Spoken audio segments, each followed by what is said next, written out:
Bavandimwe nimuhorane igitinyiro cy'Imana.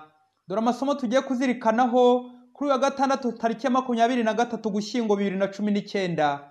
Isomo rya mbere ni mu gitabo cya mbere cy'Abamakabe, umutwe wa 6, umurongo wa mbere kugeza ku wa 13. Isomo ryo mu gitabo cya mbere cy'Abamakabe. Muri iyo minsi umwami Antiyokusi yazengurukaga intara zo mu majyaruguru.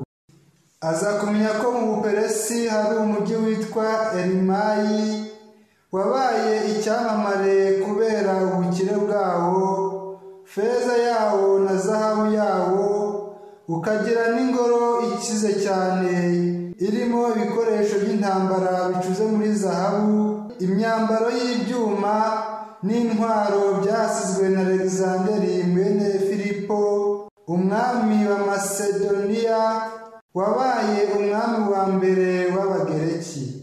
Aza rero kugerageza gufata uwo mujyi kugira ngo awusahure, ariko ntibyashoboka kuko abaturage bawo bari babimenye.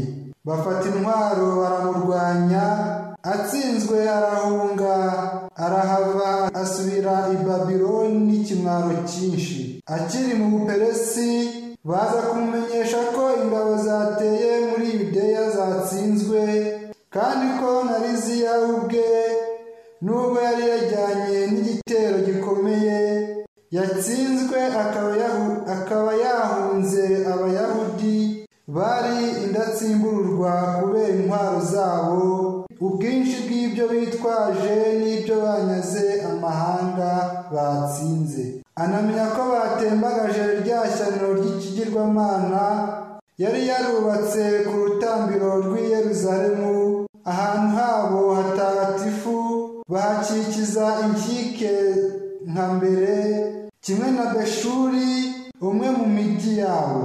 Umwami ngo yumve iyo nkuru akubitwa n'inkuba, arasuherwa bikomeye, maze yiroha ku buriri bwe, arembeshwa n'agahinda kuko ibyabaye byose bitagenze uko yabyifuzaga. Aho ahamara iminsi myinshi kuko buri kanya yabaga yazikamye. Abonye ko agiye gupfa, atumiza inshuti ze zose, maze arababwira ati, amaso yanjye ntagitora agatotsi, n'umutima wanjye washenguwe n'ishavu. Ubwanjye naribwiye ni nk'uyu mubabaro wose mfite n'aka gahinda nazikamyemo bituruka kuki? Ukuntu nagwaga neza kandi ngakundwa igihe nari ngifite amaboko, ariko ubu ngubu nibwo nibutse ibi byose nakoreye Yerusalemu, igihe nsahuye ibikoresho byabo bya feza n'ibya zahabu byari bihari, nkohereza abajya gutsemba nta mpamvu abaturage bo muri Yudeya. Ndahamya rero ko ibyo bibi nakoze ari byo binteje ibi byago, nkaba ndinze gupfana agahinda mu gihugu cy'amahanga. Iryo ni ijambo ry'Imana. Zaburi ni ya 45. Uhoraho ndasabagizwa n'ibyishimo, nishimira umutsindo uguturutseho. Uhoraho ndagushimira n'umutima wanjye wose, ndamamaza ibigwi byawe byose. Umpaye kubyina kubera ibyishimo, ndaririmba izina ryawe wowe musumba byose. Ndabona abanzi banjye bahinda bahunga, bakadandabirana bakarimbukira imbere yawe.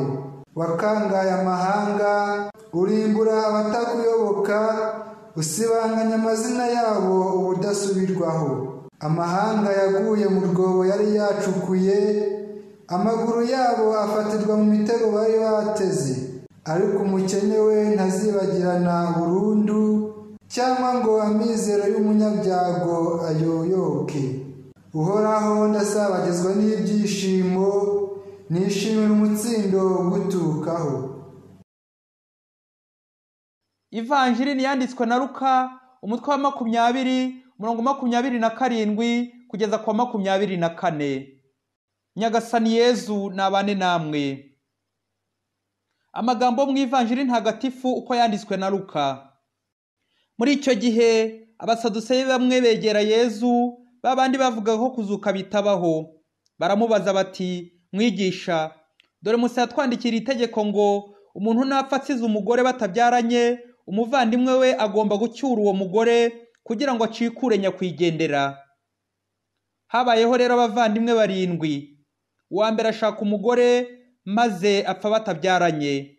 Uwa kabiri aramucyura, n'uwa gatatu aramucyura kimwe n'abandi. Bose uko ari 7 bapfa badasize abana. Hanyuma wa mugore nawe arapfa. Ubwo se igihe kizuka uwo mugore azaba uwande muri abo ko bose bamutunze uko ari 7? Yezu arabasubiza ati, ab'iyi ngoma nibo bagira abagore cyangwa abagabo, naho ab'Imana izasanga bakwiye kugira uruhare ku bugingo buzaza no kuzuka mu bapfuye, bo ntibazagira abagore cyangwa abagabo, ntibazaba bagipfuye ukundi, kuko bazaba bameze nk'abamarayika, babaye abana b'Imana koko babikesha ukuzuka. Naho iby'izuka ry'abapfuye Musa nawe yabitwumvishije igihe yari yibereye imbere y'igihuru kigurumana, akita Nyagasani ngo Imana ya Aburahamu, Imana ya Izaki n'Imana ya Yakobo. Ntabwo rero ari Imana y'abapfuye, ahubwo ni y'abazima, koko bose niyo babereyeho. Abigisha amategeko bamwe baramubwira bati, mwigisha, uvuze neza. Nuko baherukiraho, ntibatinyuka kugira ikindi bamubaza. Iyo ni ivanjiri ntagatifu. Bavandimwe, dufashijwe n'amasomo matagatifu y'uyu munsi, turagaruka ku ngingo yo kubaha ibintu bitagatifu. Mu isomo rya mbere turumva umwami Antiyokusi upfanye agahinda kubera icyaha gikomeye yakoze cyo gusahura ingoro y'Imana akayandavuza.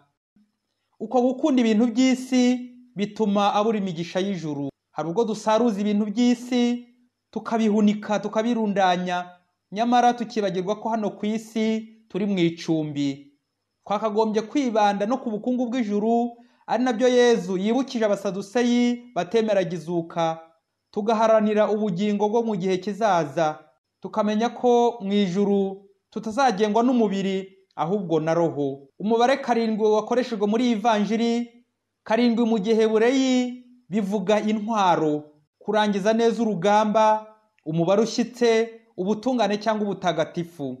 Abavandimwe 7 barashushanya ubutungane buranga abasanga Imana, kubera ko Imana ari nyiri ubutagatifu, n'abandi bose bayegera bagomba kuba batakigengwa n'umubiri, ari batagatifu. Tujye twubaha ibintu bitagatifu, ni ibintu byeguriwe Imana cyangwa abantu b'Imana. Iyo ubajije abana batoya icyaha bita sakirirego icyo ari cyo, bamwe bati ni nk'ibyaha 25 icyarimwe, abandi bati ni umurundo w'ibyaha byinshi bingana umusozi, abandi bati ni icyaha gikaze cyane cy'ubumara gihita gica ijosi.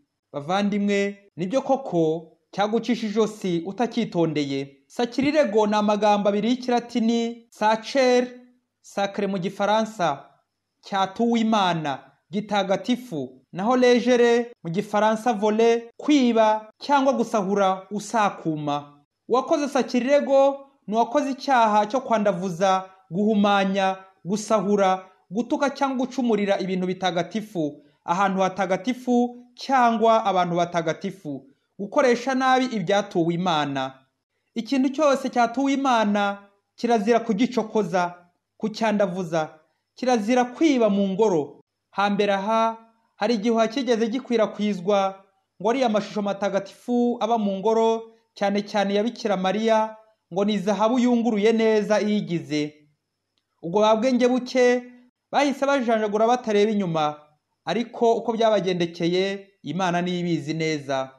Umuntu wari umukristo gatolika nyuma aza guhindura idini, bamwizeza ko azahita aba pasiteri, nuko afata ishapure zose yari afite arazihondagura ku ibuye, ngo Bikira Mariya ngo ni umugore nk'abandi. Ariko kugeza na n'ubu imyaka igiye kuba 50 agitegereje ubupasiteri. Kubaha ibintu bitagatifu bavandimwe. Kumvise ukuntu umwami Antiyokusi yapfuye nabi kubera icyaha cya sakirego yari yakoze. Twubaha ibintu bitagatifu. Kwica, gutuka uwihaye Imana, consacrer mu gifaransa, kumugusha mu byaha, kumukubita, kumwandagaza, izo zose ni sakirirego. Umwami Dawudi yakoze ibyaha byinshi kandi arabyicuza koko, ariko yatinyaga sakirirego, yubahaga umuntu wese wasizwe agatorwa n'Imana. Turibuka ukuntu yanze kwica Sawuli wari uri kumugendaho muri iyo minsi, ati sinshobora gukoza ikiganza cyanjye ku muntu Imana yasize amavuta. Bavandimwe, twubaha ingoro y'Imana, ibiyigize n'abayituye turushaho kubigirira icyubahiro, dusenge uko bikwiye nta kudohoka, kandi duharanire kubaka ingoro y'Imana aho kuyisenya no kuyisahura. Twubaha Imana, twubaha ibyayo n'abayo. Imana ikomeze kuduha imigisha n'amahoro. Mwari kumwe na Padiri Masumbuko Ladislas, umurezi mu iseminari nto ya Mutagatifu Aloyizi, Diyosezi ya Cyangugu.